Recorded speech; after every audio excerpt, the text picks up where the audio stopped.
Hey everyone, my name's Lydia Zamorano and I'm a yoga facilitator, and I love sharing practices that support us to feel better, to move our bodies, and to get into our bodies. If you're new to the practices of yoga, don't worry, you don't have to be flexible to practice yoga. Yoga is about bringing you into your body and into the present moment experience so that you can feel more in tune with what's actually happening.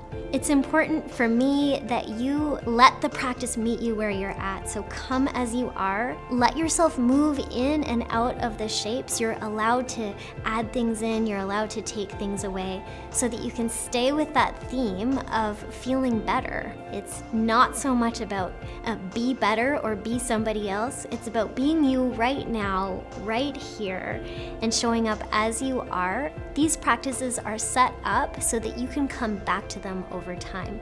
Don't worry about getting it perfect. You showing up as you are is perfect, and you can always come back to these practices and add little pieces on. So maybe there's a little bit of challenge for you when you start these practices, and watch how that changes as you make these practices maybe a little bit more of a constant part of your life. I really hope these practices support you to feel better and to ease you into your day and into all of the things that you're passionate about.